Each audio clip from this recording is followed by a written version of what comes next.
Greg Shoemaker, TriStateFootball.com and QueenCityHigh.com here at Madeira High School with head coach Mike Shafer. And last year Madeira went 7-0 in CHL play, made the playoffs for the second straight year. But this year's a little different, Coach. 17 starters gone, whole new situation, isn't it?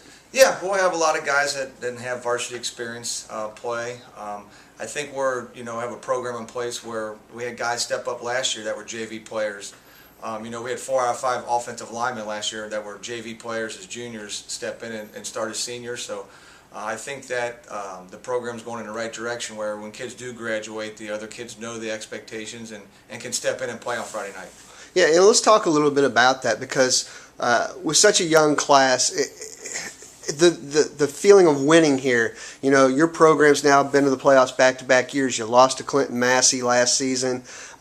Do you take, when you get to a program like Clinton Massey, do you take something from what they're doing and try to incorporate it into saying, hey, this is what we need to go to the next level too, guys? I think, as coaches, we look at a lot of the successful programs and try to implement a lot of those things. And we do try to build a program that year in and year out, we're going to compete for a championship, league championship, and make the playoffs, and then hopefully make a run in the playoffs. So I think we're doing that, and the kids here expect to win.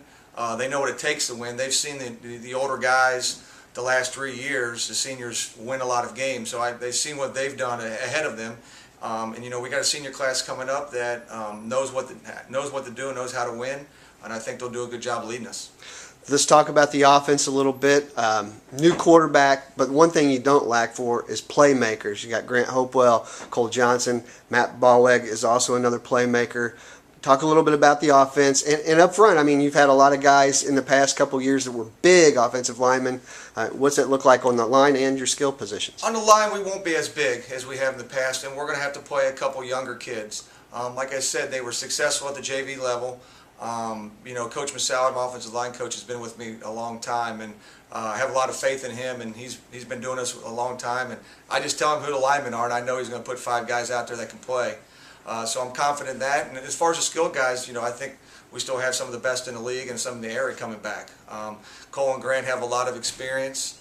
Matt Ballweg's been a backup quarterback. He actually played he was our starting quarterback all summer because Zach Jansen was hurt. So he'll be able to step in. And I think we have some younger kids too. So I think offensively we're not going to miss a beat. I think we're going to do a lot of the same things and get the ball to these guys and let them make plays.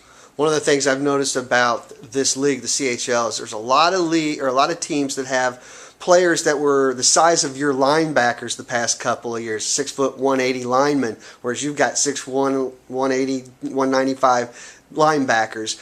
Are you going to be big in the front seven on defense, and what are you looking like on that side of the ball? I think that would be the biggest area of questions, our front seven, on defense, because we had a lot of experience there, and they all graduated.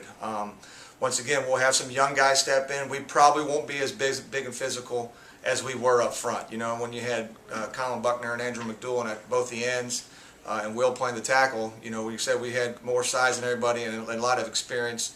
And they were good players. But once again, I'm confident that the guys, we won't be as big, but the guys that we can stick in there will be able to do the job.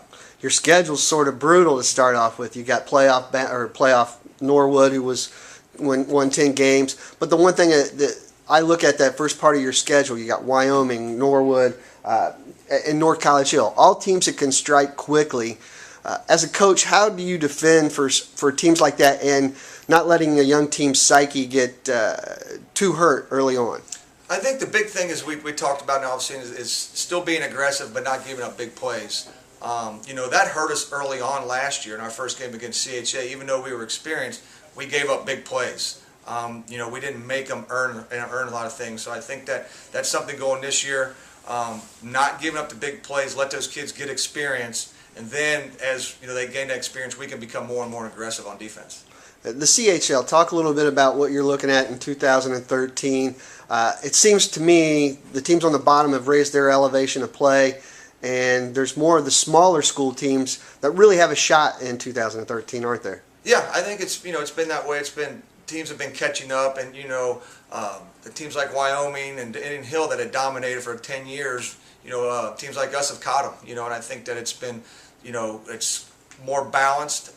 Taylor was competitive last year, so I think it will be that way again this year. I think Wyoming will be the favorite. They have a lot coming back, and I think Marymount will be picked very high also. They have a ton of guys coming back.